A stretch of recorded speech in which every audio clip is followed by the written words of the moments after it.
آپ کے ہاں 7 بیٹے اور 7 بیٹیاں تھیں۔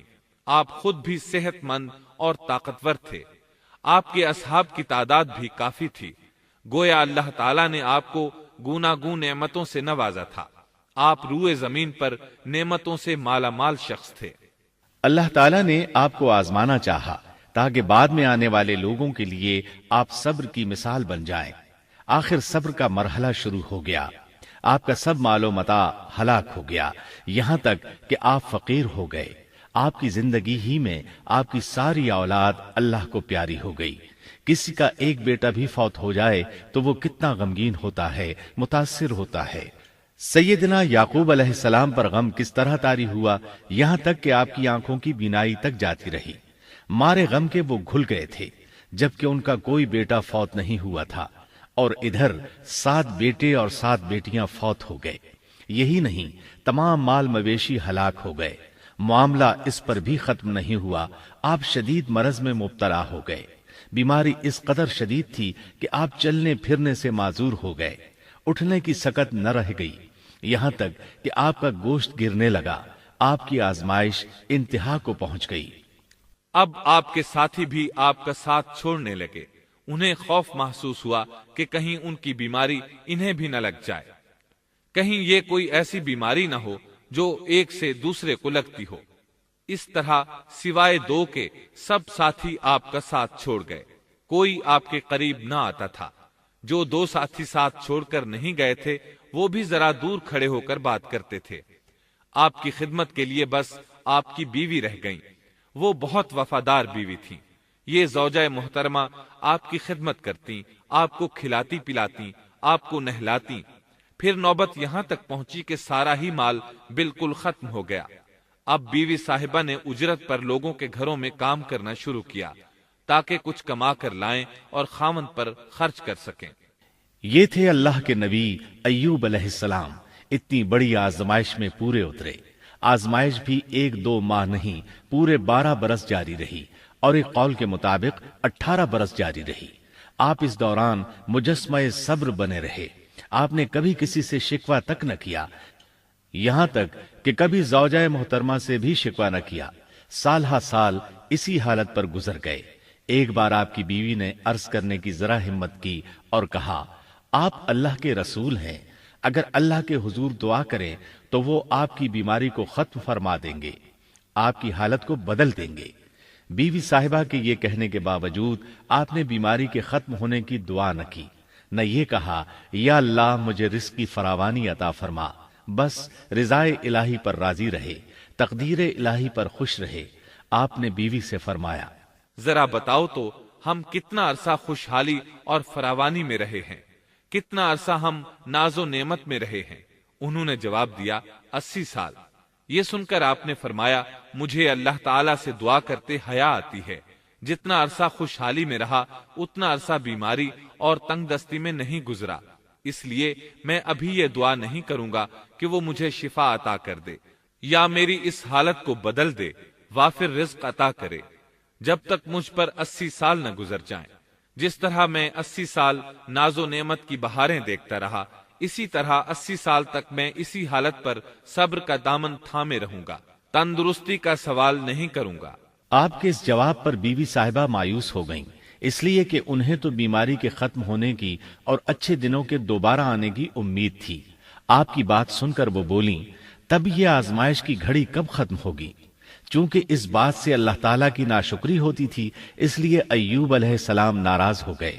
انہوں نے اللہ کے نام کی قسم کھائی کہ اگر اللہ تعالیٰ نے مجھے شفا عطا فرمائی تو میں انہیں 100 کوڑے ماروں گا۔ دوسری طرف نوبت یہاں تک پہنچی کہ لوگوں نے آپ کی بیوی صاحبہ کو کام دینے سے انکار کرنا شروع کر دیا۔ ان کا خیال تھا کہیں ان کے شوہر کی بیماری انہیں بھی نہ لگ جائے۔ وہ سمجھتے تھے کہ ایوب علیہ السلام کی بیماری چھوت کی ہے، لہٰذا یہ بیماری ان کی بیوی کے واسطے سے انہیں بھی لگ سکتی ہے۔ جب معاملہ یہاں تک پہنچ گیا تب آپ نے ایک چھوٹی سی بات کہی، اس میں بھی کوئی واضح دعا نہیں تھی، جبکہ اس وقت سے بڑھ کر دعا کے لیے کون سا وقت ہو سکتا تھا؟ آپ کی اس بات کو اللہ تعالیٰ نے قرآن مجید میں بیان فرمایا ہے۔ سورہ انبیاء آیت 83 میں ہے، وَأَيُّوبَ إِذْ نَادَى رَبَّهُ أَنِّي مَسَّنِيَ الضُّرُّ وَأَنْتَ أَرْحَمُ الرَّاحِمِينَ۔ اور ایوب کی اس حالت کو یاد کرو جبکہ اس نے اپنے پروردگار کو پکارا کہ مجھے یہ بیماری لگ گئی ہے اور تو رحم کرنے والوں سے زیادہ رحم کرنے والا ہے۔ مجھے آزمائش نے آ لیا ہے اور تو ارحم الراحمین ہے۔ مطلب یہ کہ آپ نے واضح الفاظ میں دعا نہیں فرمائی، یہ نہیں فرمایا الہی مجھے تندرستی عطا فرما، الہی مجھے رزق عطا فرما اور میری حالت ایسی ایسی ہو گئی ہے، تو رحیم و کریم ہے، بلکہ یوں کہا وَأَنْتَ أَرْحَمُ الرَّاحِمِينَ، عرض کیا میری نسبت میری حالت کو تو ہی بہتر جاننے والا ہے۔ اللہ تعالیٰ نے دوسری آیت میں آپ کی حالت کو اس طرح بیان کیا ہے۔ سورہ صاد آیت 41 میں اللہ تعالیٰ فرماتے ہیں وَاذْكُرْ عَبْدَنَا أَيُّوبَ إِذْ نَادَى رَبَّهُ أَنِّي مَسَّنِيَ الشَّيْطَانُ بِنُصْبٍ وَعَذَابٍ۔ اور ہمارے بندے ایوب کا بھی ذکر کر جبکہ اس نے اپنے رب کو پکارا کہ مجھے شیطان نے رنج اور دکھ پہنچایا ہے۔ گویا آپ نے اس بیماری اور مصیبت کو اللہ تعالیٰ کی طرف منسوب نہیں فرمایا، بلکہ اللہ تعالیٰ کو اس سے مبرہ و پاک ٹھہرایا اور اسے شیطان کی طرف منسوب کیا۔ یوں نہیں کہا اللہ تو نے مجھے مصیبت میں ڈال دیا، بلکہ اس کو غیر اللہ یعنی شیطان کی جانب منسوب کیا۔ حدیث میں بھی اسی طرح آتا ہے وَالشَّرُّ لَيْسَ إِلَيْكَ، برائی تیری طرف سے نہیں ہے۔ آپ نے اپنی حالت کو بھی ایسے ہی پیش کیا اور یوں عرض کیا أَنِّي مَسَّنِيَ الضُّرُّ وَأَنْتَ أَرْحَمُ الرَّاحِمِينَ۔ اللہ تعالیٰ نے آپ کی التجا کو اسی لمحے شرف قبولیت سے نوازا۔ کتنے ہی موقع ایسے آئے تھے کہ اس سے قبل بھی آپ دعا کر سکتے تھے اور وہ قبول ہو جاتی، لیکن آپ نے صبر کا دامن تھامے رکھا۔ اسی لیے مدتوں سے ضرب المثل چلی آ رہی ہے صبر ایوب۔ جب آپ نے اپنے پروردگار سے اس انداز میں دعا مانگی تو اللہ تعالیٰ نے ان سے آزمائش ختم کر دی۔ اللہ تعالیٰ سورہ صاد آیت 42 میں فرماتے ہیں اركض برجلك هذا مغتسل بارد وشراب۔ اپنا پاؤں مارو، یہ نہانے اور پینے کے لیے ٹھنڈا پانی ہے۔ جب انہوں نے پاؤں زمین پر مارا تو پانی کا چشمہ جاری ہو گیا۔ علماء کرام کہتے ہیں جب انہوں نے اس پانی سے غسل کیا تو جسم کے بیرونی حصے سے بیماری ختم ہو گئی، اور جو ہی پانی پیا جسم کے اندرونی حصے کی بیماری ختم ہو گئی، اور یہ اللہ عز و جل کا عظیم احسان ہے۔ پھر سے بالکل تندرست بن گئے، ان کی صحت و توانائی لوٹ آئی، ایسے صحت مند ہو گئے جیسے پہلے کبھی ہوا کرتے تھے۔ ان کی زوجہ محترمہ باہر سے گھر آئیں تو بالکل نہ پہچان سکیں، ان سے پوچھنے لگیں کیا آپ نے اللہ کے نبی میرے خاوند یعنی مرض میں مبتلا شخص کو دیکھا ہے؟ اللہ کی قسم جب میرے خاوند صحت مند تھے تو بالکل آپ جیسے تھے، میں نے آپ سے بڑھ کر ان سے ملتا جلتا آدمی آج تک نہیں دیکھا۔ اس پر ایوب علیہ السلام بولے کیا تم نے مجھے پہچانا نہیں؟ انہوں نے حیران ہو کر پوچھا آپ کون ہیں؟ تب وہ بولے میں ایوب ہوں۔ وہ بولیں سبحان اللہ، اس کا مطلب ہے بیماری ختم ہو گئی، اللہ تعالیٰ کا احسان ہو گیا۔ اس کے بعد اللہ تعالیٰ نے انہیں اہل و عیال کی نعمتیں بھی لوٹا دیں، ان کے مویشی بھی انہیں واپس مل گئے۔ سیدنا ابن عباس رضی اللہ عنہما فرماتے ہیں اللہ تعالیٰ نے صرف انہیں ہی اپنے فضل و کرم سے نہیں نوازا بلکہ ان کے ساتھ ان کی اہلیہ کو بھی اپنے خاص فضل و کرم سے نوازا، اس لیے کہ انہوں نے بھی اس عظیم آزمائش میں صبر کیا تھا، عظیم صبر کا مظاہرہ کیا تھا۔ اللہ تعالیٰ نے ان کی جوانی کو بھی لوٹا دیا۔ ان سے سیدنا ایوب علیہ السلام کے ہاں 26 بیٹے بیٹیاں پیدا ہوئے۔ یہ روایت بھی ملتی ہے کہ 26 بیٹے ہی بیٹے تھے، بیٹیاں اس کے علاوہ تھیں۔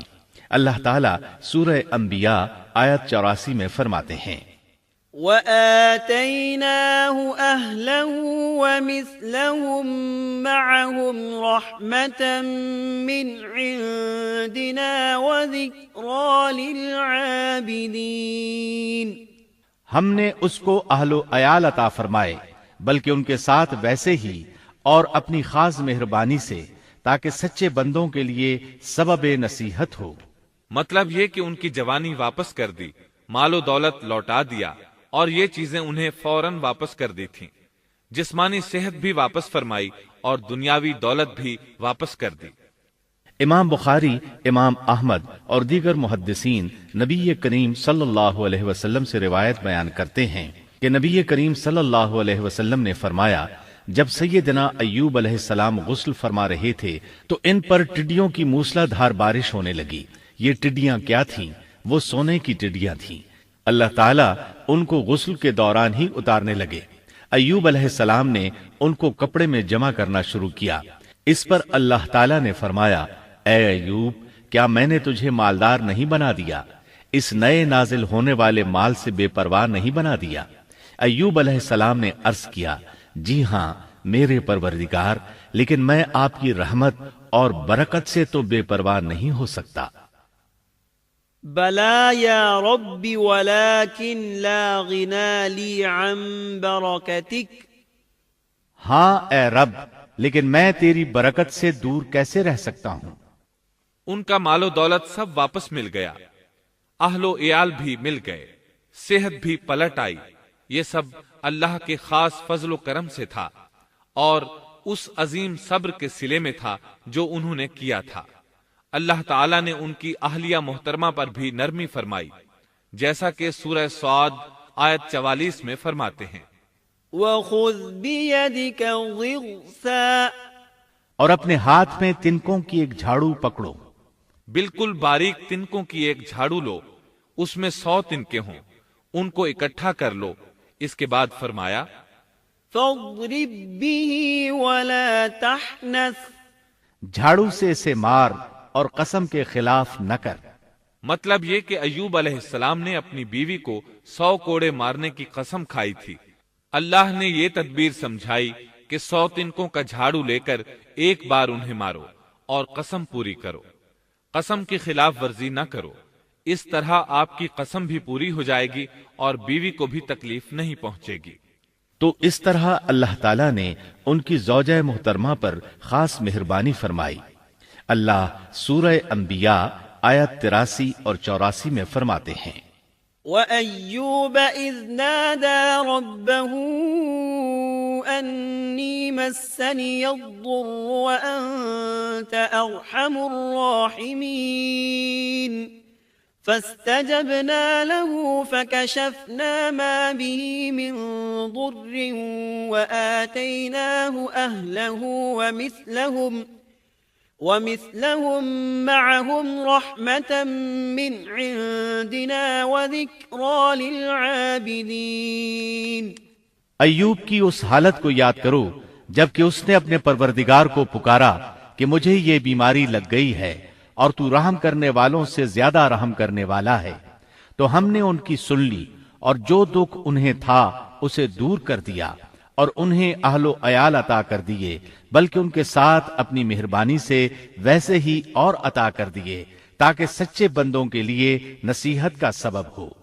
اسی طرح اللہ تعالی سورہ صاد آیت 41 تا 44 میں فرماتے ہیں، وَاذْكُرْ عَبْدَنَا أَيُّوبَ إِذْ نَادَى رَبَّهُ أَنِّي مَسَّنِيَ الشَّيْطَانُ بِنُصْبٍ وَعَذَابٍ ارْكُضْ بِرِجْلِكَ هَذَا مُغْتَسَلٌ بَارِدٌ وَشَرَابٌ وَوَهَبْنَا لَهُ أَهْلَهُ وَمِثْلَهُمْ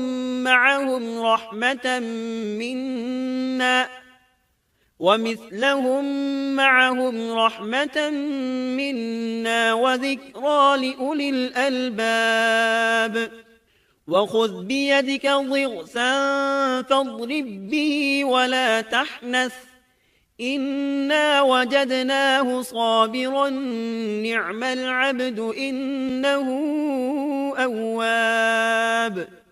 اور ہمارے بندے ایوب کا بھی ذکر کیجئے جب انہوں نے اپنے رب کو پکارا کہ مجھے شیطان نے رنج اور دکھ پہنچایا ہے، اپنا پاؤں مارو، یہ پینے اور نہانے کے لیے ٹھنڈا پانی ہے، اور ہم نے انہیں ان کا پورا کنبہ عطا فرمایا، بلکہ اس کے ساتھ اپنی خاص رحمت سے اور عقل مندوں کی نصیحت کے لیے اتنا ہی اور بھی عطا کر دیا۔ اور اپنے ہاتھ میں تنکوں کی ایک جھاڑو لے کر مار دیں اور قسم کے خلاف نہ کریں، سچ تو یہ ہے کہ ہم نے اسے بڑا صابر بندہ پایا، وہ بہت نیک تھے اور بہت ہی رغبت رکھنے والے تھے۔ یہ ذکر تھا سیدنا ایوب علیہ السلام کا جو اختتام کو پہنچا۔ اب ہم شروع کرتے ہیں یونس علیہ السلام کا قصہ۔ یونس علیہ السلام ایک عظیم اور کریم نبی تھے۔ ان کا قصہ قرآن کریم میں ایک انوکھا قصہ ہے۔ آپ کے والد کا نام متا تھا اور آپ سیدنا ابراہیم علیہ السلام کی نسل سے تھے۔ آپ کا ایک نام ذوالنون بھی ہے، یعنی مچھلی والے۔ النون کا مطلب ہے مچھلی۔ اسی طرح آپ کو صاحب الحوت بھی کہا جاتا ہے۔ اللہ تعالیٰ نے آپ کو ان سب ناموں سے پکارا ہے۔ آپ کو ایک عظیم بستی کی طرف مبعوث کیا گیا۔ اس بستی کا نام نینوا تھا۔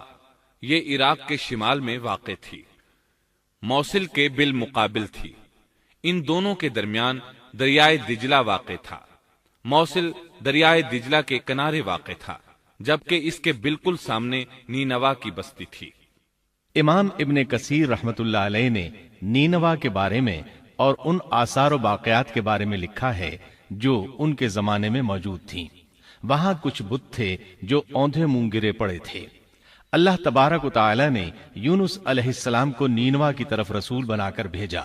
سورۃ الصافات آیت 139 میں ہے، وَإِنَّ يُونُسَ لَمِنَ الْمُرْسَلِينَ، اور بے شک یونس رسولوں میں سے تھے۔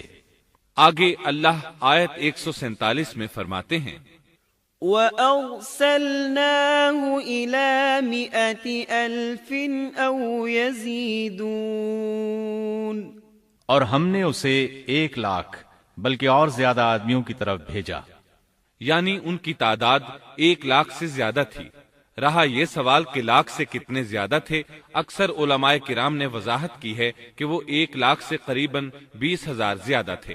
اس طرح بستی والوں کی تعداد 1,20,000 تھی، اور یہ سب کے سب کفر پر تھے۔ یونس علیہ السلام انہیں سال ہر سال دعوت دیتے رہے، لیکن وہ اپنے کفر ہی پر ڈٹے رہے۔ پھر انہوں نے سیدنا یونس علیہ السلام پر ظلم و جبر شروع کر دیا، انہیں دھمکیاں دیں، مصائب و آلام سے دوچار کیا۔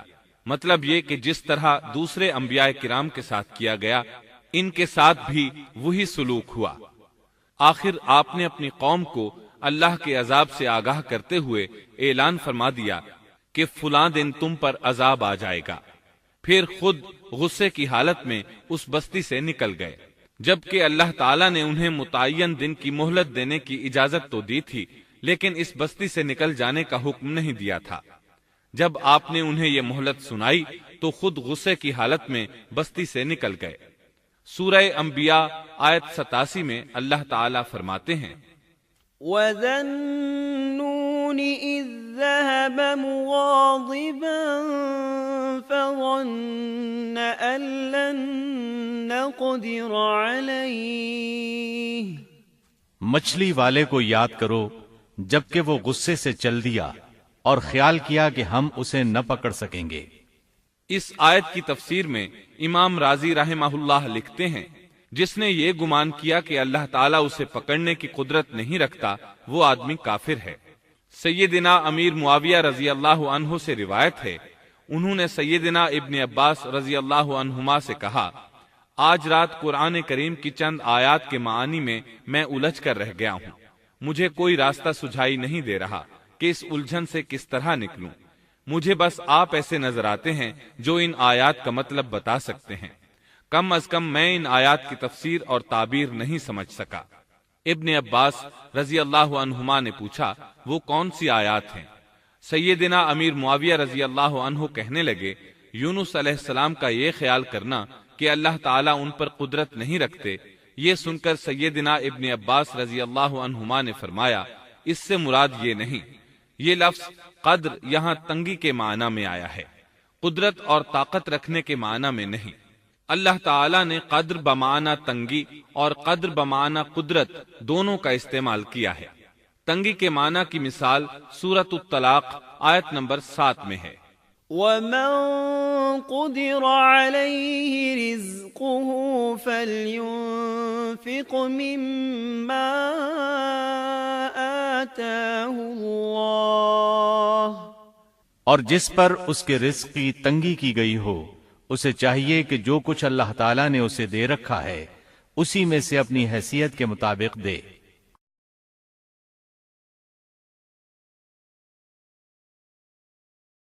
تو اس آیت میں بھی یہی معنی مراد ہے کہ انہوں نے گمان کر لیا ہم ان پر تنگی نہیں کریں گے، یعنی ان کا خیال یہ تھا کہ اگرچہ وہ اللہ تعالیٰ کی اجازت کے بغیر نکل کھڑے ہوئے ہیں پھر بھی اللہ ان پر تنگی نہیں کریں گے، کیونکہ وہ اللہ کے ایک معزز نبی اور رسول ہیں، اور ان کی قوم کے لوگ اللہ کی گرفت اور اس کے عذاب کے مستحق ہیں، انہی پر اللہ کا عذاب نازل ہونے والا ہے۔ اس عذاب کی خبر انہیں پہلے ہی سنا دی گئی ہے اور مہلت دے دی گئی ہے، مگر وہ خود اگرچہ اللہ کی اجازت کے بغیر ہی چلے آئے ہیں پھر بھی انہیں سرزنش نہیں کی جائے گی اور وہ کسی گرفت میں نہیں آئیں گے۔ اللہ تعالیٰ ان کے لیے کوئی تنگی نہیں فرمائیں گے۔ اللہ تعالیٰ سورۃ الانبیاء آیت 87 میں فرماتے ہیں، فَظَنَّ أَن لَّن نَّقْدِرَ عَلَيْهِ، اس نے خیال کیا کہ ہم اسے پکڑ نہیں سکیں گے۔ مطلب یہ کہ ہم انہیں کوئی سزا نہیں کریں گے اور ان پر کسی طرح کی تنگی نہیں کریں گے، اور وہ سمندر کی طرف چل دیے۔ انہی دنوں میں عذاب الہی کی کچھ علامات نینوا بستی پر ظاہر ہونا شروع ہو گئیں۔ ایک بہت بڑا سیاہ بادل ان کی طرف بڑھنے لگا، اس بادل میں آگ کے شعلے دکھائی دینے لگے۔ ان لوگوں نے یہ بادل ان متعین دنوں میں سے پہلے ہی دن دیکھ لیا۔ اس کو دیکھتے ہی وہ سمجھ گئے کہ جس طرح سیدنا یونس علیہ السلام نے انہیں آگاہ کیا تھا یہ عذاب ان پر نازل ہو کر رہے گا، اور جو عذاب سیدنا لوط علیہ السلام کی قوم پر آیا تھا وہ اس کے بارے میں بھی اچھی طرح جانتے تھے۔ وہ بستی ان کی بستی کے قریب ہی تھی، اس لیے وہ ڈر گئے۔ ان کے سردار جمع ہوئے اور کہنے لگے، جیسے تم سے پہلے لوگوں پر عذاب اترا کرتے تھے تم پر بھی یہ نازل ہو کر رہے گا، جلدی کرو، سب جمع ہو جاؤ۔ چنانچہ انہوں نے اس بات پر اتفاق کر لیا کہ سیدنا یونس علیہ السلام نے بالکل سچ فرمایا تھا۔ اللہ کی قسم یہ بالکل وہی عذاب ہے، تم اللہ کے عذاب سے نجات نہیں پا سکو گے۔ اس سے بچنے کی ایک ہی صورت ہے کہ تم ایمان لے آؤ اور توبہ کر لو۔ اس طرح وہ سب کے سب ایمان لے آئے، لیکن سیدنا یونس علیہ السلام وہاں موجود نہیں تھے۔ ان کی عدم موجودگی میں یہ سب کے سب یعنی 1,20,000 افراد ایمان لے آئے۔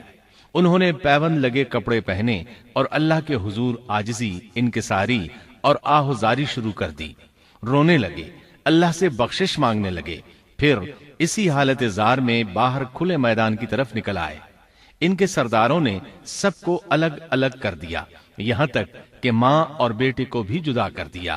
سب اپنی اپنی جگہ پر یعنی ماں اپنی جگہ پر اور بیٹا اپنی جگہ پر آہوزاری کرنے لگے تاکہ ان پر اللہ تعالیٰ کی رحمت نازل ہو جائے۔ یہ عذاب 3 دن تک ان کے سروں پر منڈلاتا رہا، اور یہ بھی مسلسل آہوزاری کرتے رہے، اپنی عاجزی ظاہر کرتے رہے، معافیاں مانگتے رہے۔ آخر کار اللہ تعالیٰ نے ان پر رحم و کرم فرما دیا اور عذاب کو ان سے پھیر دیا۔ اللہ تعالیٰ سورہ یونس آیت 98 میں فرماتے ہیں، فَلَوْلَا كَانَتْ قَرْيَةٌ آمَنَتْ فَنَفَعَهَا إِيمَانُهَا إِلَّا قَوْمَ يُونُسَ، چنانچہ کوئی بستی ایمان نہ لائی کہ ایمان لانا اس کے لیے فائدہ مند ہوتا سوائے یونس کی قوم کے۔ مطلب یہ کہ سابقہ امتوں میں سے کسی کے بارے میں یہ سننے میں نہیں آیا کہ پوری قوم ایمان لے آئی ہو۔ تمام بستیوں میں ایک بھی بستی ایسی نہیں تھی، بس ایک یونس علیہ السلام کی قوم ایمان لے آئی۔ اللہ تعالیٰ سورہ یونس آیت 98 میں فرماتے ہیں، لما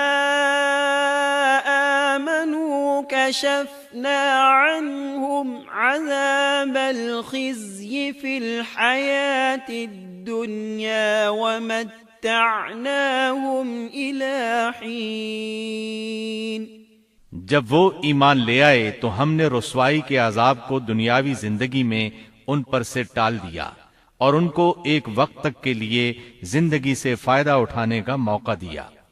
مطلب یہ کہ ہم نے انہیں دنیاوی زندگی کا لطف اٹھانے کا موقع دیا، اب اس قوم پر قیامت کے دن تک عذاب نہیں اترے گا۔ علامہ ابن کثیر رحمت اللہ علیہ فرماتے ہیں، اس آیت کریمہ کا مفہوم یہ ہے کہ کسی بستی کے تمام باشندے کسی نبی پر کبھی ایمان نہیں لائے، یا تو سب نے کفر کیا یا پھر اکثر نے کفر کیا، لیکن یونس علیہ السلام کی قوم واحد ایسی قوم ہے جو تمام کی تمام عذاب الہی کے آثار دیکھ کر ایمان لے آئی۔ سابقہ ادوار میں جتنی بھی بستیاں گزریں ان میں اہل ایمان کے ساتھ یا تو کفار رہے ہیں یا ان میں منافقین بھی رہے ہیں، سوائے یونس علیہ السلام کی قوم کے وہ سب کے سب کافر تھے، پھر سب کے سب ایمان لے آئے۔ یہ اللہ تعالیٰ کے عجائبات میں سے ہے اور اس کی قدرت اور رحمت کی نشانیوں میں سے ہے۔ اب دوسری طرف کی سنیے، یونس علیہ السلام کو کچھ معلوم نہیں تھا کہ ان کی قوم کے ساتھ کیا ہوا۔ آپ تو غصے کی حالت میں بستی سے نکل کر سمندر کی طرف چلے آئے تھے۔ آپ ایک کشتی کی طرف آئے، اس میں سواریاں اور ساز و سامان لدا ہوا تھا۔ اللہ تعالیٰ سورۃ الصافات آیت 140 میں فرماتے ہیں، اذ ابق الى الفلك المشحون، جب وہ بھاگ کر بھری کشتی پر پہنچے۔ کشتی روانہ ہوئی، موجیں اٹھیں، سمندر میں طغیانی آئی، یوں لگتا تھا کہ بس ابھی غرق ہوئے۔ کہنے لگے بوجھ ہلکا کرو، اپنا ساز و سامان سمندر میں پھینک دو۔ چنانچہ انہوں نے اپنا اپنا ساز و سامان سمندر میں پھینک دیا۔ اس طرح کشتی کچھ ہلکی ہو گئی، لیکن ضرورت کے مطابق ہلکی نہ ہو سکی۔ اب وہ کہنے لگے کسی کو سمندر میں گرانا ضروری ہے تاکہ کشتی مزید ہلکی ہو جائے، ورنہ یہ ڈوب جائے گی۔ جلدی کرو، قرع ڈالو۔ جس کے نام کا قرع نکلتا جائے اسے سمندر میں گراتے جاؤ اور بار بار یہ عمل دہراتے جاؤ یہاں تک کہ کشتی ہلکی ہو جائے۔ چنانچہ قرع ڈالا گیا۔ سب سے پہلے یونس علیہ السلام کا نام نکلا۔ سب کہنے لگے نہیں، یہ تو ایسے نہیں ہیں، ان کے چہرے پر تو سجدوں کے نشانات ہیں، انہیں رہنے دو، پھر قرع ڈالو۔ چنانچہ پھر قرع ڈالا گیا، پھر انہی کا نام نکلا۔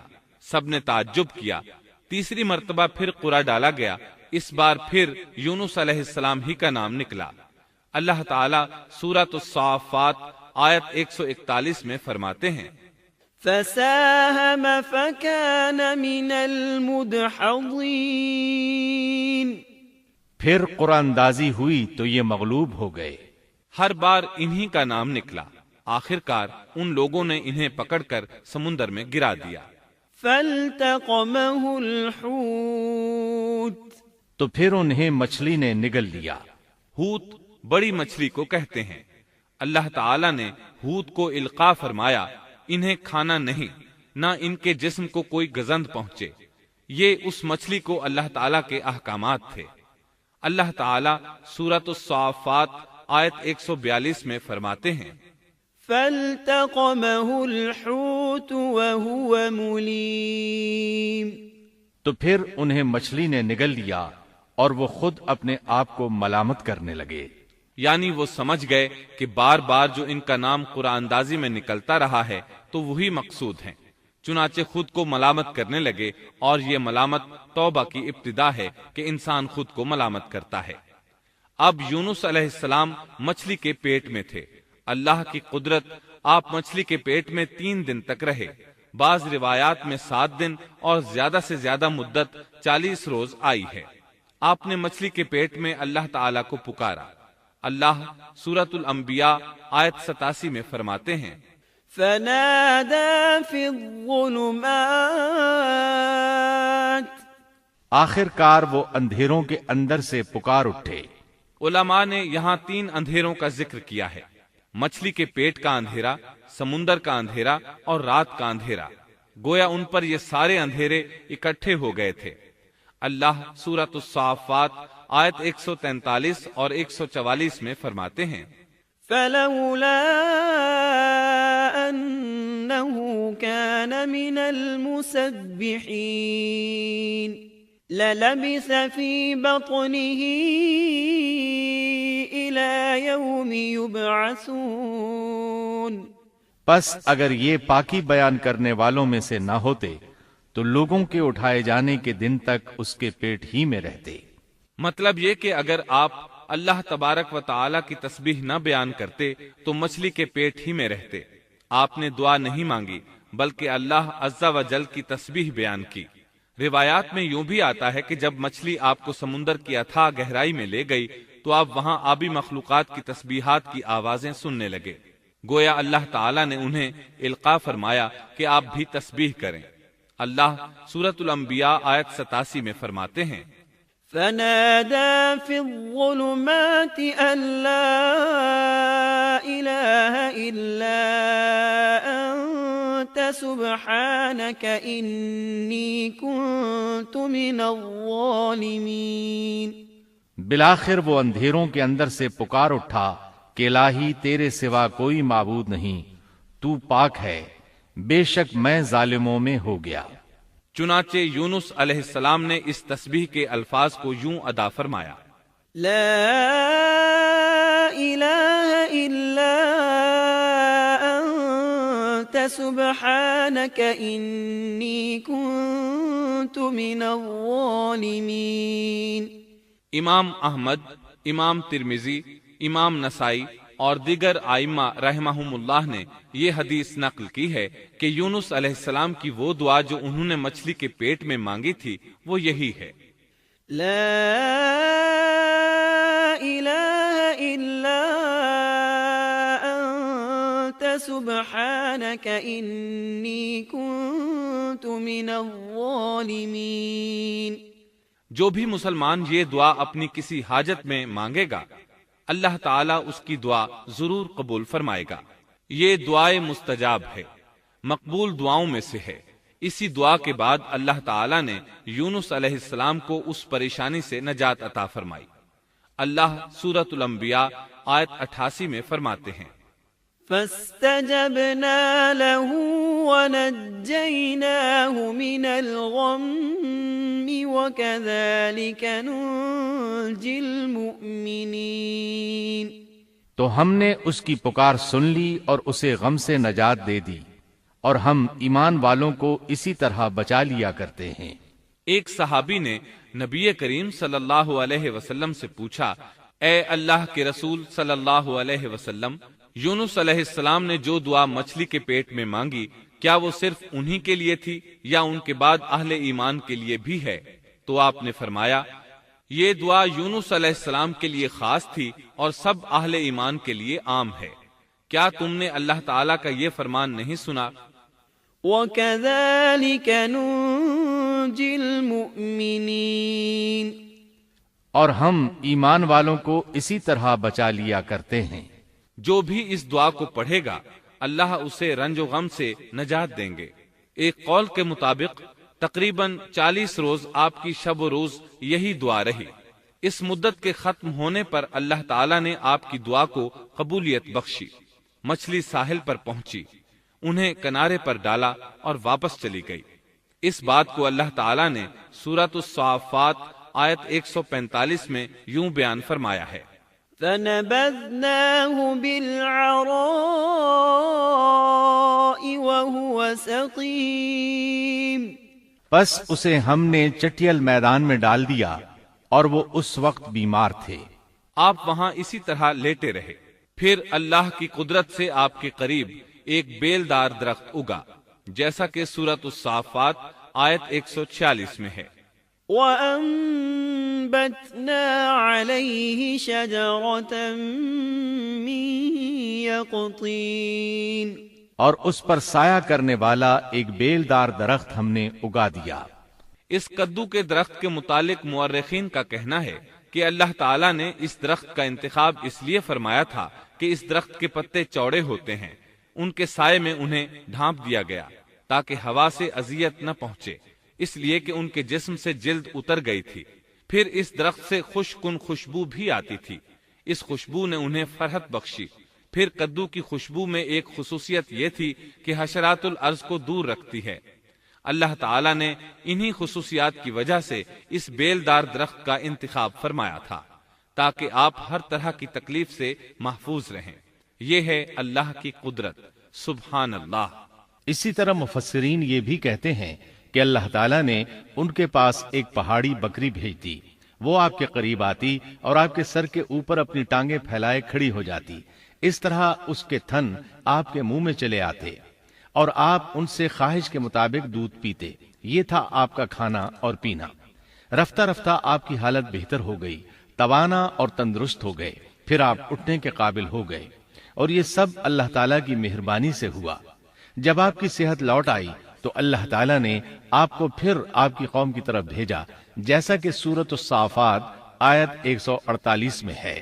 وَأَرْسَلْنَاهُ إِلَى 100,000 أَوْ يَزِيدُونَ فَآمَنُوا فَمَتَّعْنَاهُمْ إِلَى حِينٍ۔ اور ہم نے اسے 1,00,000 بلکہ اور زیادہ آدمیوں کی طرف بھیجا، پس وہ ایمان لے آئے اور ہم نے انہیں ایک زمانے تک عیش و عشرت دی۔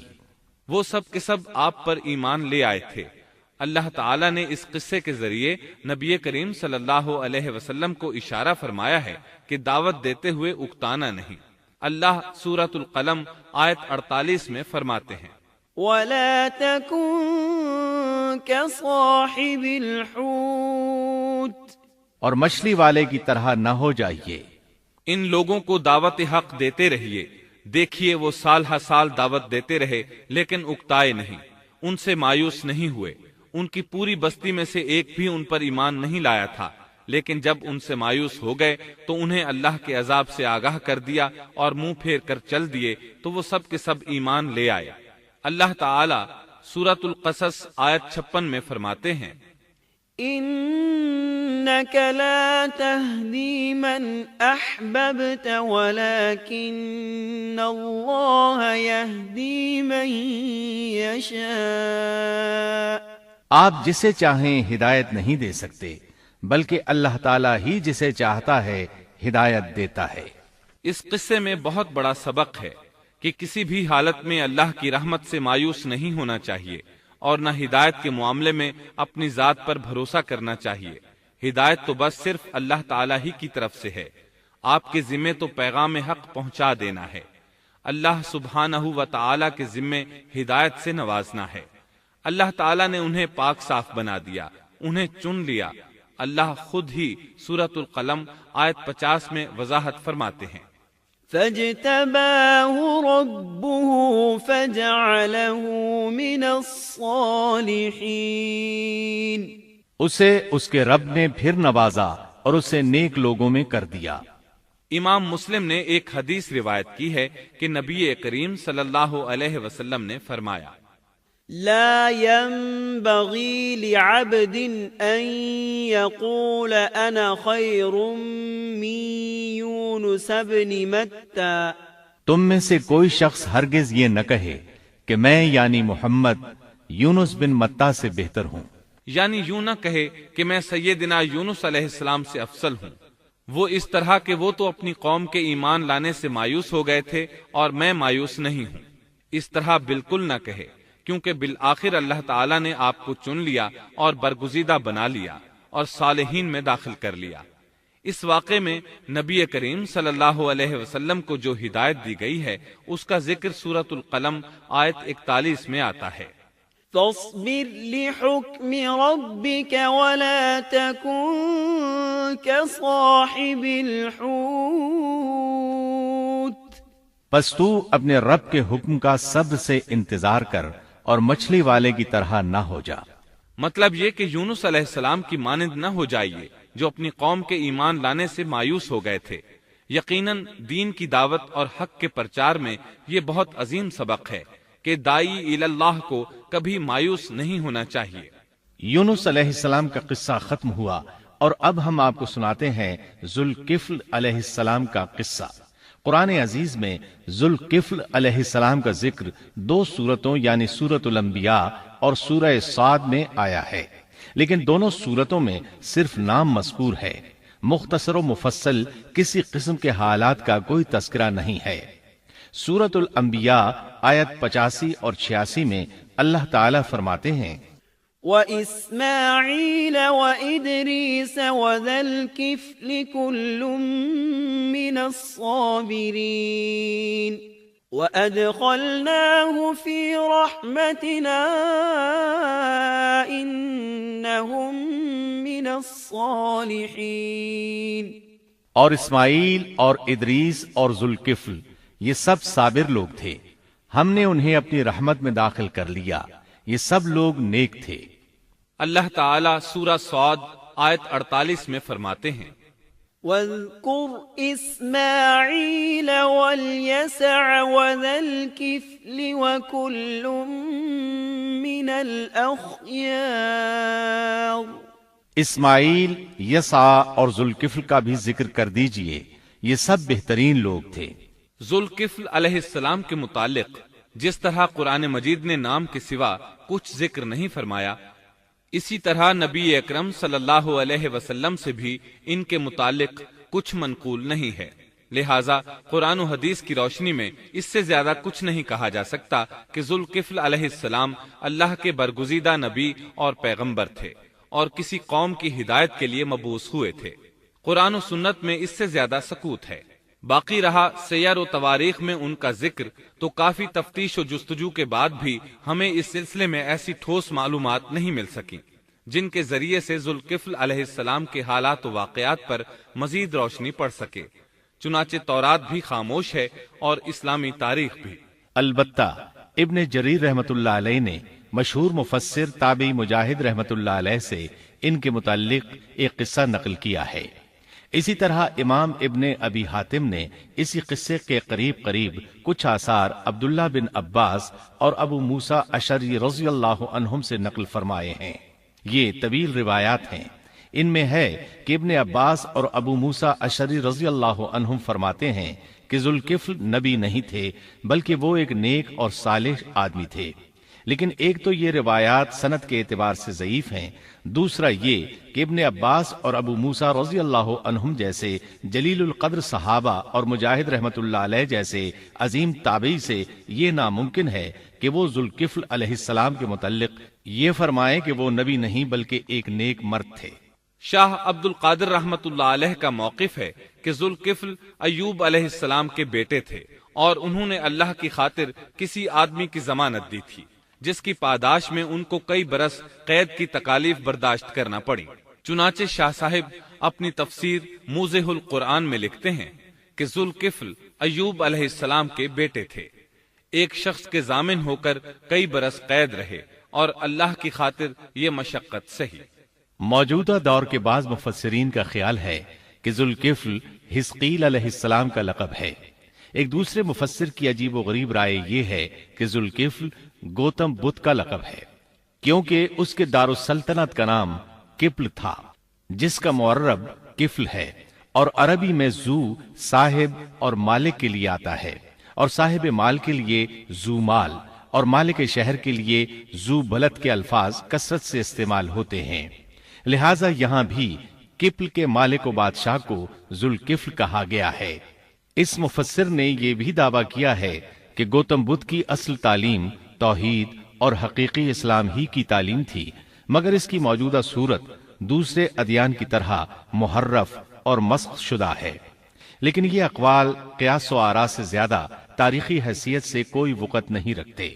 ہم اس تعصب کے قائل نہیں ہیں کہ اگر صحیح تاریخ سے یہ ثابت ہو جائے کہ قرآن نے جن انبیاء کے صرف نام ذکر کیے ہیں ان کا مصداق فلاں برگزیدہ ہستی ہے، اور اس کا انکار صرف اس لیے کر دیا جائے کہ اس سے پہلے چونکہ ایسی بات کسی نے نہیں کہی اس لیے یہ قابل رد ہے۔ یقیناً ہم اس حقیقت کو تسلیم کرتے ہیں کہ تاریخی حقائق کی جستجو کا باب بند نہیں ہوا، اور آئے دن نئی تحقیقات سامنے آ رہی ہیں اور جدید انکشافات ہو رہے ہیں، بلکہ ان کے ذریعے قرآن مجید اور احادیث رسول کے بیان کردہ واقعات کی تصدیق ہوتی چلی جا رہی ہے۔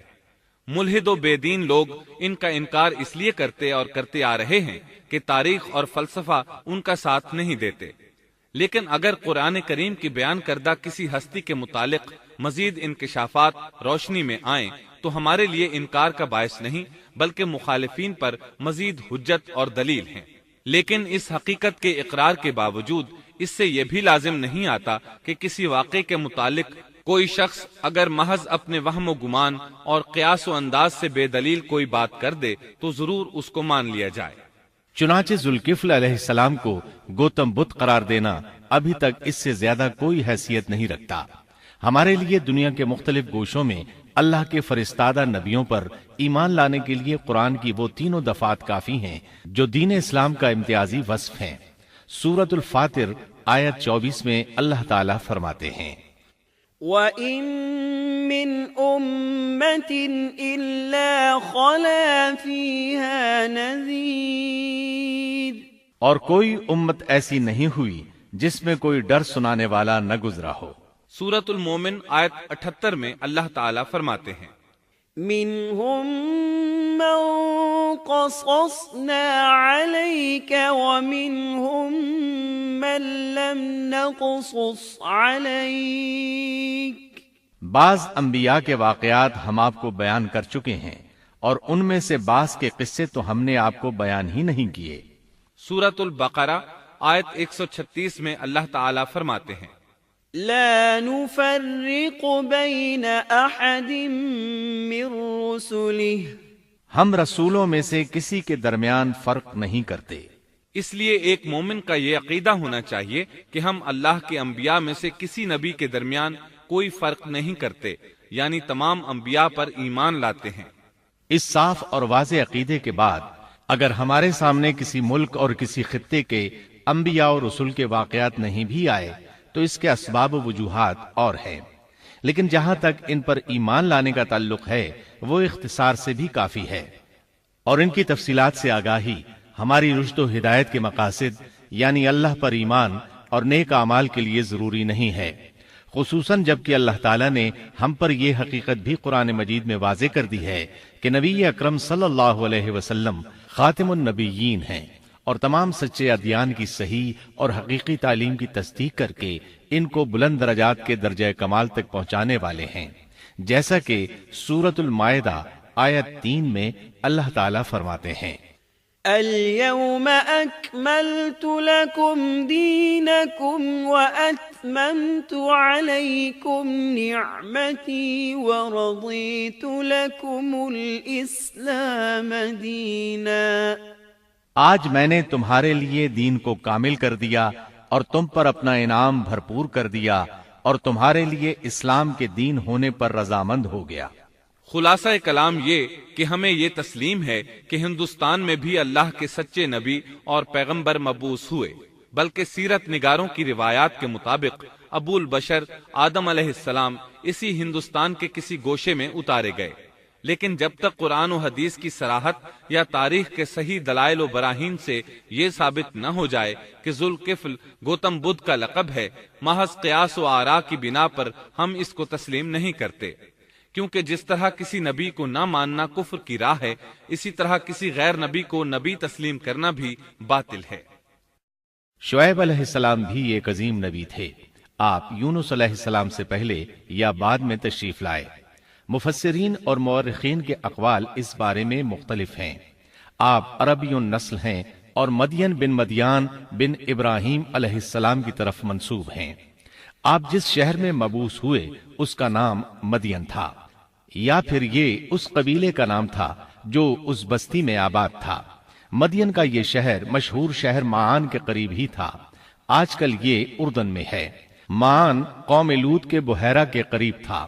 بحیرہ کی حقیقت یہ ہے کہ جب اللہ تعالیٰ نے جبریل علیہ السلام کو حکم دیا کہ لوط علیہ السلام کی قوم پر تباہی نازل کریں، اس بستی کو اوپر اٹھا کر اوندھا گرا دیں، انہوں نے اس بستی کو تہوبالا کر دیا، تہس نہس کر دیا، تو اس بستی کو بحیرہ کہا جانے لگا، یعنی لوط علیہ السلام کی بستی کے کھنڈرات۔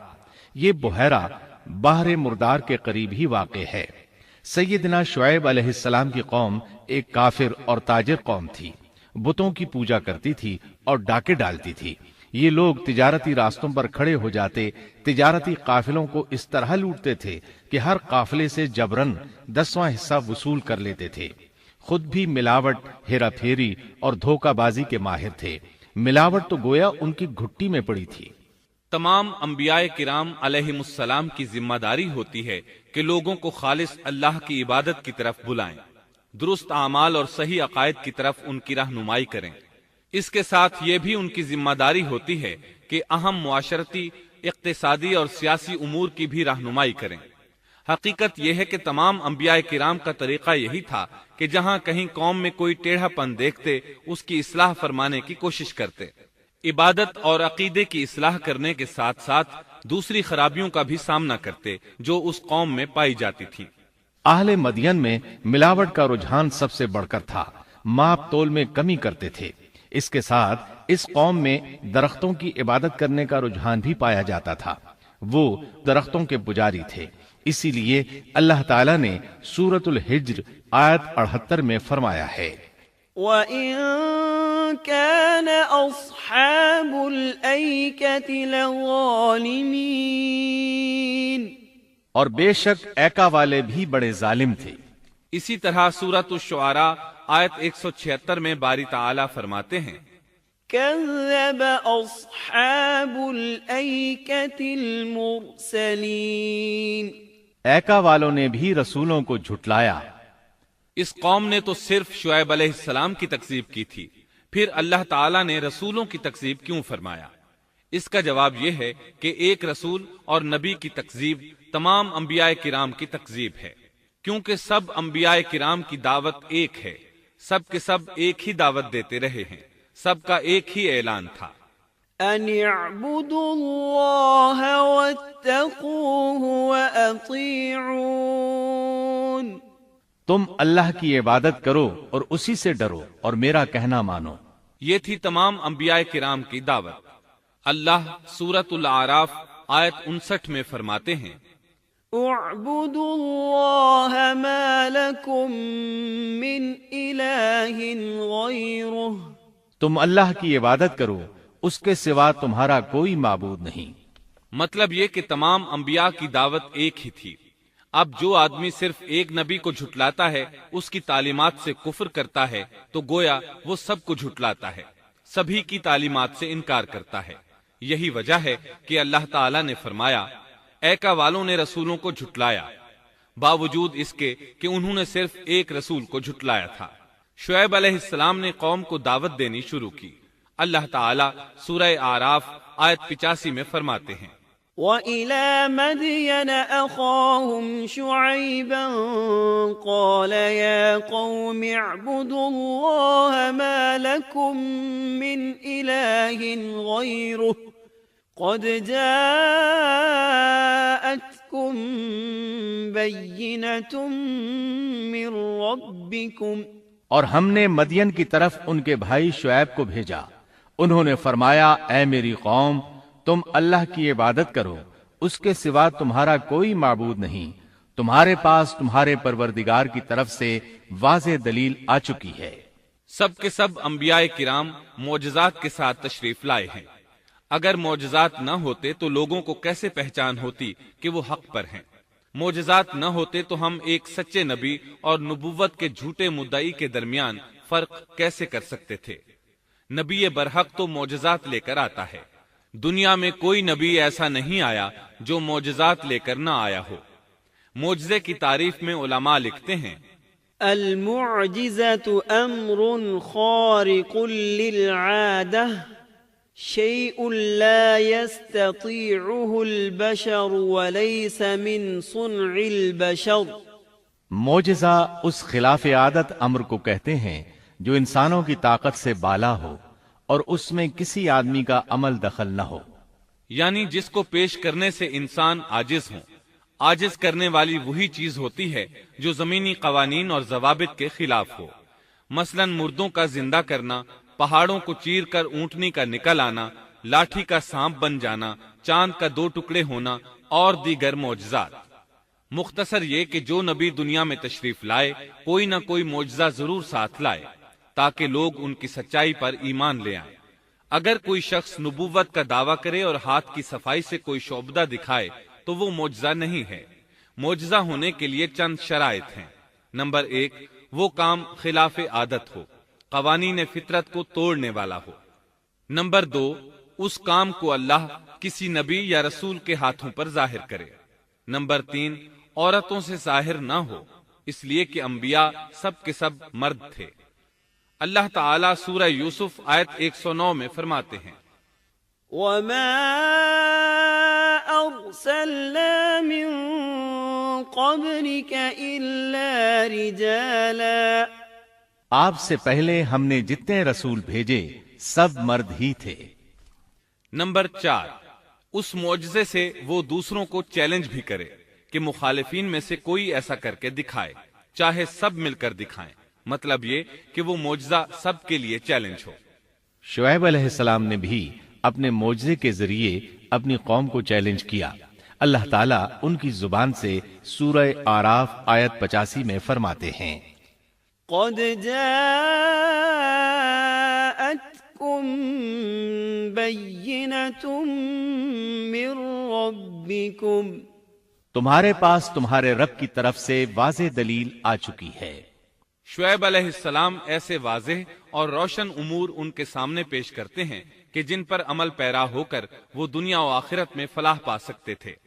سورۃ الاعراف آیت 85 میں ہے، فأوفوا الكيل والميزان ولا تبخسوا الناس أشياءهم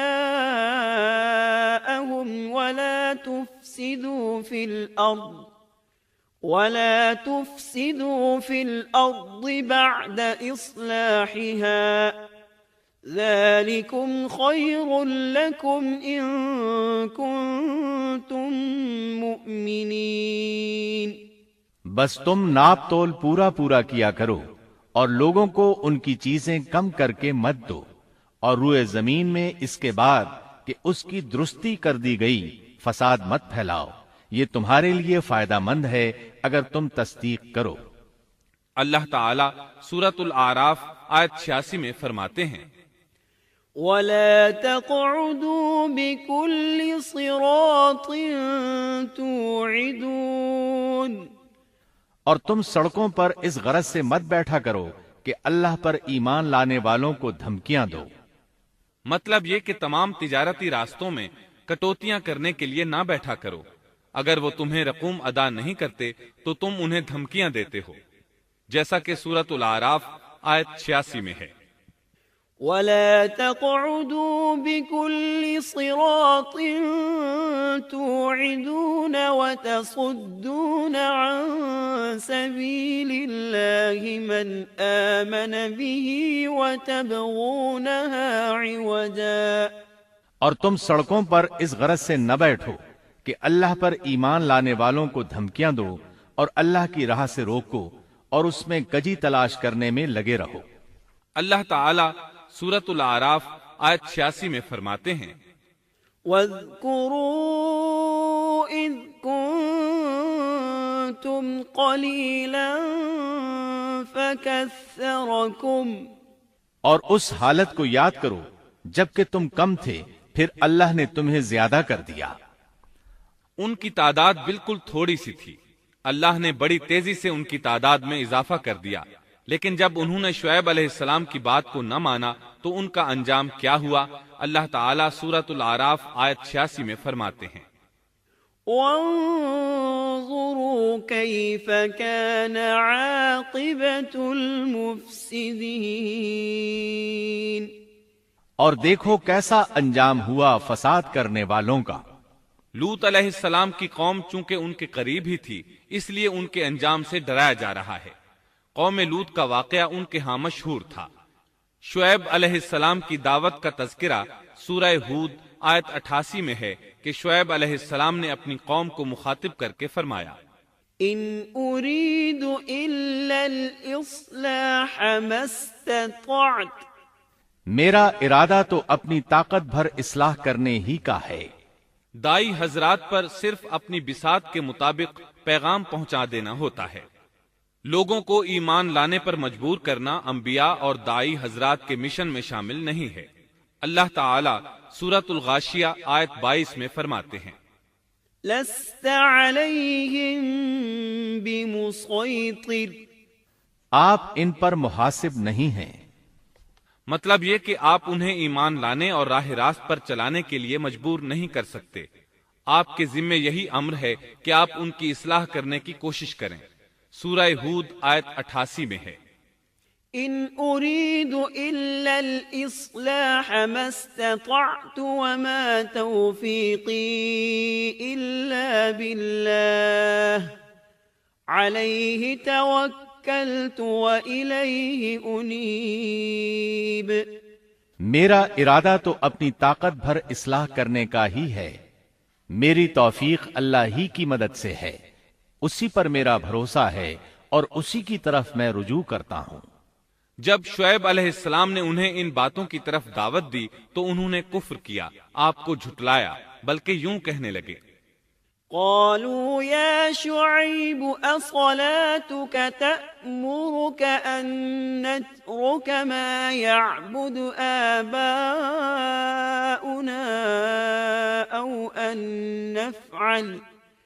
أو أن نفعل في أموالنا ما نشاء۔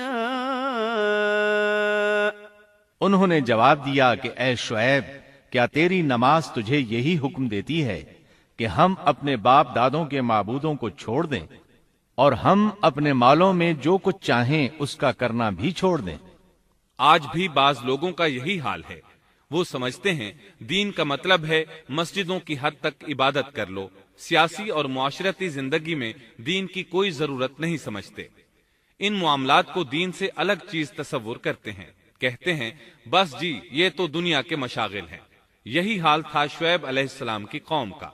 سورہ ہود آیت 87 کے آخر میں ہے، انک لانت الحلیم الرشید، تو تو بڑا ہی باوقار اور نیک چلن آدمی ہے۔ مطلب یہ کہ انہوں نے مذاق کے انداز میں ان سے کہا، تو تو بڑا عقل مند ہے، کیوں ناراض ہوتا ہے؟ سیدنا ابن عباس رضی اللہ عنہما سے روایت ہے کہ وہ یہ بات ان سے مذاق کے انداز میں کہتے تھے، ان کی تعریف نہیں کرتے تھے۔ پھر شعیب علیہ السلام نے ان الفاظ میں سمجھایا، وَيَا قَوْمِ لَا يَجْرِمَنَّكُمْ شِقَاقِي أَن يُصِيبَكُم مِّثْلُ مَا أَصَابَ قَوْمَ نُوحٍ أَوْ قَوْمَ هُودٍ أَوْ قَوْمَ صَالِحٍ وَمَا قَوْمُ لُوطٍ مِّنكُم بِبَعِيدٍ۔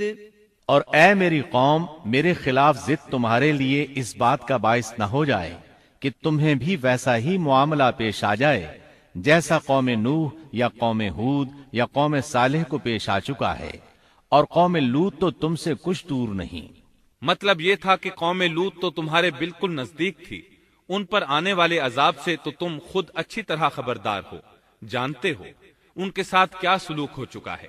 پھر آپ نے فرمایا، وَاسْتَغْفِرُوا رَبَّكُمْ ثُمَّ تُوبُوا إِلَيْهِ إِنَّ رَبِّي رَحِيمٌ وَدُودٌ۔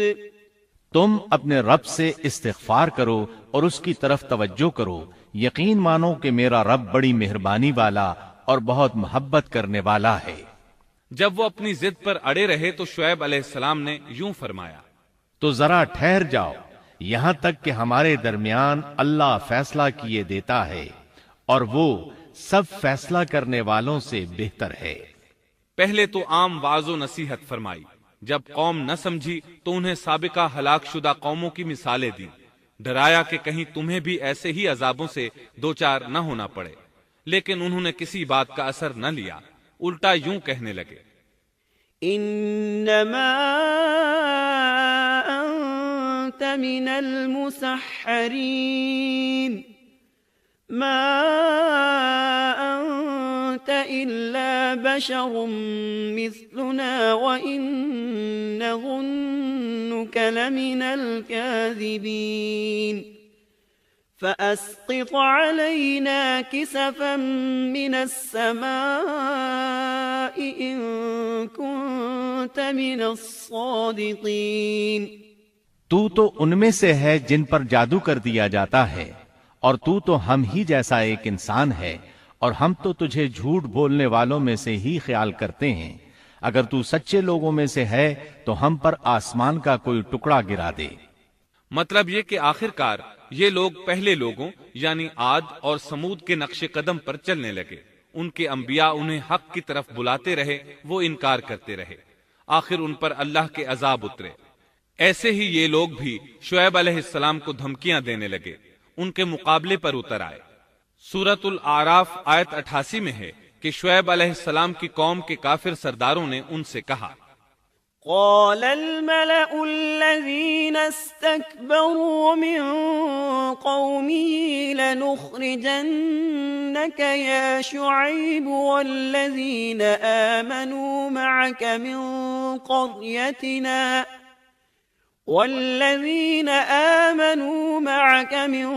قريتنا أو لتعودن في ملتنا قال أولو كنا كارهين۔ ان کی قوم کے متکبر سرداروں نے کہا، اے شعیب، ہم آپ کو اور جو آپ کے ہمراہ ایمان والے ہیں انہیں اپنی بستی سے نکال دیں گے، یا یہ کہ تم ہمارے مذہب میں پھر آ جاؤ۔ شعیب نے جواب دیا، کیا ہم تمہارے مذہب میں آ جائیں؟ گو ہم اس کو مکروہ ہی سمجھتے ہوں۔ قوم کے سردار تکبر کرتے ہوئے مزید کہنے لگے کہ اگر تو اپنی دعوت پر اڑا رہا تو ہم تجھے مدین سے نکال دیں گے۔ جواب میں شعیب علیہ السلام نے کہا، اگر عذاب سے بچنا ہے تو میری بات مان لو۔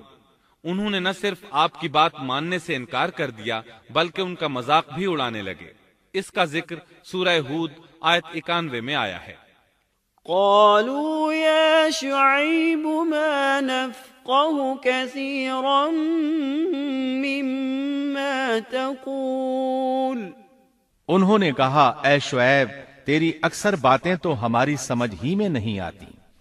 شعیب علیہ السلام نے انہیں پھر سمجھایا تو وہ بولے، قالوا يا شعيب ما نفقه كثيرا مما تقول وإنا لنراك فينا ضعيفا ولولا رهطك لرجمناك وما أنت علينا بعزيز۔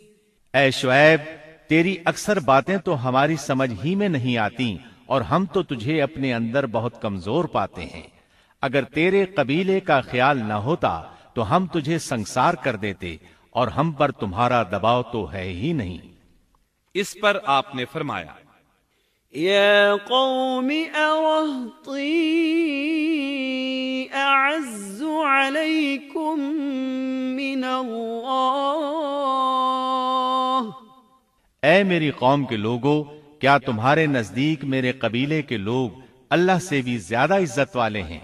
مطلب یہ کہ تم میری قوم قبیلے سے تو ڈرتے ہو لیکن اللہ تعالیٰ کا تمہیں کچھ بھی ڈر نہیں۔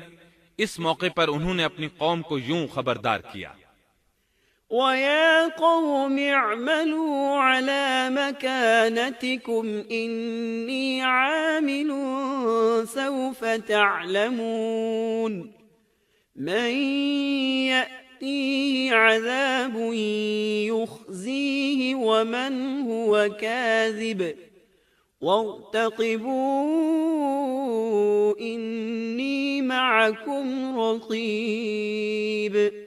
اے میری قوم، اب تم اپنی جگہ عمل کیے جاؤ، میں بھی عمل کر رہا ہوں۔ بہت جلد تمہیں معلوم ہو جائے گا کہ کس کے پاس وہ عذاب آتا ہے جو اسے رسوا کر دے اور کون ہے جو جھوٹا ہے۔ تم بھی انتظار کرو، میں بھی تمہارے ساتھ انتظار کرتا ہوں۔ پھر آپ نے دعا فرمائی، اے اللہ، میرے اور میری قوم کے درمیان فیصلہ کر دے۔ ادھر قوم کے لوگ انہیں بستی سے نکالنے اور سنسار کرنے کی دھمکیاں دینے لگے۔ آپ کی دعا کے الفاظ سورہ اعراف آیت 99 میں آئے ہیں۔ ربنا افتح بيننا وبين قومنا بالحق وأنت خير الفاتحين۔ اے ہمارے پروردگار، ہمارے اور ہماری قوم کے درمیان حق کے موافق فیصلہ کر دے، اور تو سب سے اچھا فیصلہ کرنے والا ہے۔ آخر کار فیصلے کی گھڑی آ پہنچی۔ اللہ تعالیٰ نے سیدنا شعیب علیہ السلام اور ان پر ایمان لانے والوں کو نجات عطا فرمائی، اور ان کی قوم پر عجیب و غریب عذاب نازل ہونا شروع ہوا، اور عذاب صرف ایک ہی قسم کا نہیں تھا، کئی نوعیتوں اور شکلوں میں آیا۔ اللہ سبحانہ و تعالی ہمیں اپنی قدرت کی نشانیاں دکھاتے ہیں کہ قوم عاد کس طرح تند و تیز ہواؤں سے تباہ کی گئی، جبکہ شعیب علیہ السلام کی قوم کو اس کے بالکل برعکس عذاب دیا گیا۔ اللہ تعالیٰ نے ہوا کو روک لیا، حالت ایسی ہو گئی کہ ہوا بالکل نہ چلی، گرمی اور حرارت تیز ہو گئی۔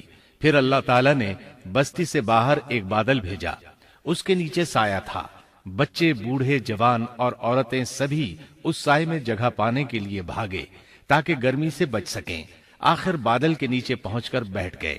جو ہی سب وہاں پہنچ کر بیٹھے، ان کے نیچے کی زمین ہلنے لگی، ہچکولے کھانے لگی، یہاں تک کہ زلزلہ شروع ہو گیا، سب گھٹنوں کے بل گرتے چلے گئے۔ اسی وقت جبریل علیہ السلام تشریف لائے اور ایسی زوردار چیخ ماری کہ اس چیخ کی شدت کی تاب نہ لاتے ہوئے سب کے سب وہیں ڈھیر ہو گئے۔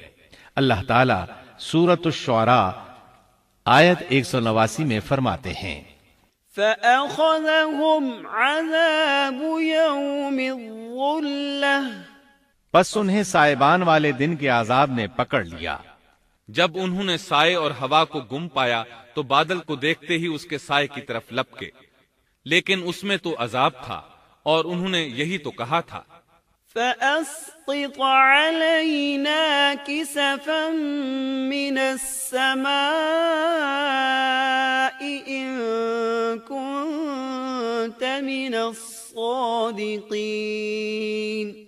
اگر تم سچے لوگوں میں سے ہو تو ہم پر آسمان کا کوئی ٹکڑا گرا دو۔ بس اللہ تعالیٰ نے آسمان سے ایسا ہی عذاب بھیج دیا۔ اللہ سورہ آراف آیت 91 میں فرماتے ہیں، فَأَخَذَتْهُمُ الرَّجْفَةُ فَأَصْبَحُوا فِي دَارِهِمْ جَاثِمِينَ۔ پس انہیں زلزلے نے آ پکڑا، سو وہ اوندھے کے اوندھے پڑے رہ گئے۔ اللہ تعالیٰ مزید فرماتے ہیں، سورہ ہود آیت 94 تا 95 میں ہے، وَلَمَّا جَاءَ أَمْرُنَا نَجَّيْنَا شُعَيْبًا وَالَّذِينَ آمَنُوا مَعَهُ بِرَحْمَةٍ مِّنَّا وَأَخَذَتِ الَّذِينَ ظَلَمُوا الصَّيْحَةُ فَأَصْبَحُوا فِي دِيَارِهِمْ جَاثِمِينَ كَأَن لَّمْ يَغْنَوْا فِيهَا أَلَا بُعْدًا لِّمَدْيَنَ كَمَا بَعِدَتْ ثَمُودُ۔ جب ہمارا عذاب آ پہنچا، ہم نے شعیب کو اور ان کے ساتھ تمام مسلمانوں کو اپنی خاص رحمت سے نجات بخشی، اور ظالموں کو سخت چنگھاڑ نے آ پکڑا جس سے وہ اپنے گھروں میں اوندھے پڑے رہ گئے، گویا کہ وہ ان گھروں میں کبھی بسے ہی نہ تھے۔ آگاہ رہو، مدین والوں کے لیے بھی ویسی ہی پھٹکار ہے جیسی پھٹکار سمود پر پڑی۔ شعیب علیہ السلام اور ان پر ایمان لانے والے ان لوگوں سے دور کھڑے تھے، وہ ان کی طرف حسرت بھری نگاہوں سے دیکھ رہے تھے۔ سورہ آراف آیت 93 میں ارشاد ربانی ہے، فَتَوَلَّى عَنْهُمْ وَقَالَ يَا قَوْمِ لَقَدْ أَبْلَغْتُكُمْ رِسَالَاتِ رَبِّي وَنَصَحْتُ لَكُمْ فَكَيْفَ آسَى عَلَى قَوْمٍ كَافِرِينَ۔ اس وقت شعیب ان سے منہ موڑ کر چلے اور فرمانے لگے، اے میری قوم، میں نے تمہیں اپنے پروردگار کے احکام پہنچا دیے اور میں نے تمہاری خیر خواہی کی، پھر میں ان کافر لوگوں پر کیوں رنج کروں؟ اس کے بعد وہ دوبارہ مدین کی طرف لوٹ آئے، کیونکہ مدین شہر تو باقی رہ گیا تھا، صرف اہل مدین ہی تباہ ہوئے تھے۔ بعد میں لوگ آہستہ آہستہ مدین میں آ کر آباد ہونے لگے۔ مدین شہر پھر سے آباد ہو گیا، اس کی رونقیں لوٹ آئیں۔ اب مدین کے اکثر باشندے مسلمان تھے، وہ مسلمان جو شعیب علیہ السلام کے ساتھ تھے۔ وہ اور دوسرے علاقوں سے آنے والے کفار اب اس شہر کے باشندے تھے، اور یہی وہ مدین شہر تھا جس میں سیدنا موسیٰ علیہ السلام تشریف لائے تھے۔ شعیب علیہ السلام کا قصہ اپنے اختتام کو پہنچا۔ اب ہم آپ کو اصحاب القریہ کا قصہ سنائیں گے۔ اصحاب القریہ کا قصہ اللہ تعالیٰ نے سورہ یاسین میں بیان فرمایا ہے۔ اللہ تعالیٰ اس سورہ کی آیت 13 میں فرماتے ہیں، واضرب لهم مثلا أصحاب القرية إذ جاءها المرسلون۔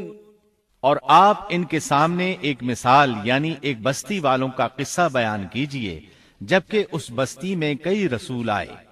اکثر مفسرین کے قول کے مطابق یہ بستی انطاکیہ ہے۔ یہ ملک شام کے شمال میں ترکی کے قریب واقع ہے۔ اس بستی میں اللہ تعالیٰ کے رسول تشریف لائے، جیسا کہ سورہ یاسین آیت 14 میں ہے۔ اذ ارسلنا الیہم اثنین، جب ہم نے ان کے پاس 2 رسولوں کو بھیجا۔ ایک ہی وقت میں 2 نبی دونوں دعوت پیش کرتے ہیں، لیکن ہوا کیا؟ اللہ فرماتے ہیں، فَكَذَّبُوهُمَا فَعَزَّزْنَا بِثَالِثٍ فَقَالُوا إِنَّا إِلَيْكُمْ مُرْسَلُونَ۔ سو ان لوگوں نے اول دونوں کو جھٹلایا، پھر ہم نے تیسرے سے تائید کی، سو ان تینوں نے کہا کہ ہم تمہارے پاس بھیجے گئے ہیں۔ مطلب یہ کہ 3 نبی بیک وقت انہیں اللہ کا پیغام سناتے رہے۔ ایک قول کے مطابق ان تینوں کے نام صادق، صدوق اور شلوم تھے، واللہ عالم۔ انہوں نے اپنی قوم کو توحید کی دعوت دینی شروع کی، انہیں ڈرانا شروع کیا اور یہ اعلان بھی کیا، وَمَا عَلَيْنَا إِلَّا الْبَلَاغُ الْمُبِينُ۔ ہمارے ذمے تو صرف واضح